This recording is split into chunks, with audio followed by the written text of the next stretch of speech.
અમદાવાદ શહેરમાં આવેલ કૃષ્ણનગર વિસ્તારમાં બાલકૃષ્ણનગર સોસાયટીમાં હાઉસિંગના મકાનોની પ્રજા ત્રાહિમામ પોકારી ગઈ છે, કેમ કે ત્યાંના મકાનોને રીડેવલપમેન્ટ કરવા નહીં એવી પ્રજાજનોની માંગ છે। સરકારે સ્થાનિક પ્રજાજનોના પ્રશ્નો ઉપર ધ્યાન આપવાની જરૂર છે।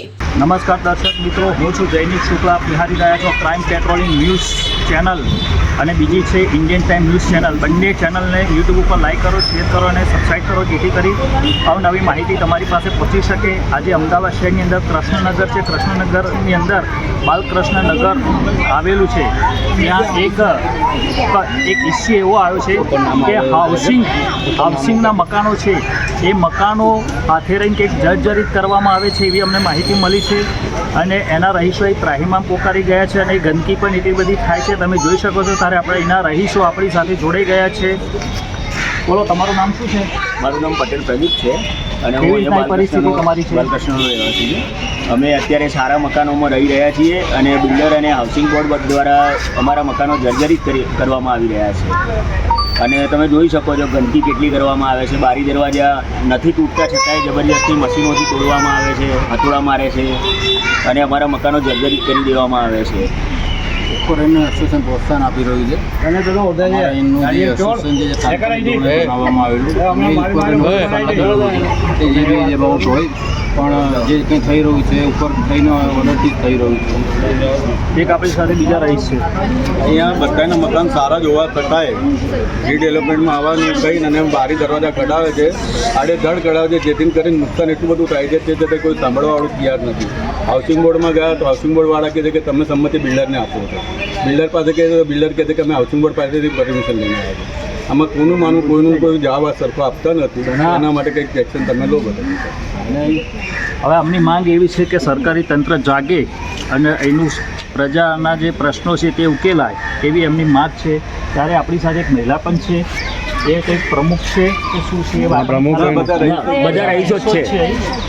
બોલો। મારું નામ ઈસરાની પૂજા છે। અમારા મકાન જર્જરિત ના હોવા છતાં આ લોકો રીડેવલપમેન્ટના નામે અમને આક્ષેપો કરે છે અને પ્રેશરવાઇઝ કરે છે અને મકાન તોડી નાખવાના, ચેક લઈ લેવાના અમને પ્રેશરવાઇઝ કરે છે। જો મકાનો જે જર્જરિત નથી એ પણ તોડીને આજુબાજુવાળા પોતે જ ઠોકીને જતા રહે છે, બાણી બારણા, અને લોકોના મકાન જર્જરિત નથી તો પણ અમારા ઉપર પડી રહેવાની પણ સંભાવના થઈ જશે। અમે ત્યાં રહીએ છીએ તો પણ એ લોકો એમના મકાનોમાં તોડફોડ ચાલુ રાખે છે અને આ 1987ના બનેલા છે। 1967ના મકાનનું રીડેવલપમેન્ટ આવ્યું નથી તો 1987ના મકાનનું રીડેવલપમેન્ટ આટલું જલ્દી લાવે અને અમને પ્રેશરાઇઝ કરે છે। અમે હાઉસિંગ બોર્ડમાં પણ ગયા હતા, બધું પૂછ્યું હતું, પણ ત્યાં પણ અમને સરખો રિસ્પોન્સ મળતો નથી અને અહીંયા પબ્લિક વસ્તી રહે છે તો પણ આ મકાનો તોડવાનો અને અમને પ્રેશરવાઇઝ કરીને ધાડ ધમકી આપીને કે તમે ચેક લઈ લો, રીડેવલપમેન્ટમાં જોડાઈ દો, વરના નહીં સારું થાય એવું બધું કરીને અમને પ્રેશરાઇઝ કરે છે। મકાનની અવસ્થા તૂટવાની નથી તો પણ એ લોકો પોતાના ચેક લઈને અમુક લોકો જતા રહ્યા છે અને પડવાની સંભાવના વધારે થઈ રહી છે। બોલો બોલો। મારું મકાન જો મારું મકાન એટલું સરસ મેં બનાવ્યું છે પણ છે ને આ લોકો કે બસ આજુબાજુવાળાને બધાને જબરજસ્તી ચેક આપે છે અને કહે છે કે અમે મકાનો ચેક આપી દો, આમ છે તેમ છે, એવું નહીં કરતા। મારા ઘરના સાસુ સસરા છે એ લોકો બી રહે છે તો એ લોકોને બી આજુબાજુમાં બધે તોડી નાખ્યું છે અને આ રીતના હેરાન કરવા માંગે છે। પાણીની લાઈનો તોડ નાખી, કચરાવાળાને બી ઝાડુવાળાને બી ના પાડી દીધી છે કે તમે ઝાડુ કચરો લેવા ના આવતા, એ રીતે બધાને અમને હેરાન કરે છે। અને અમે 1990થી અહીંયા રહીએ છીએ।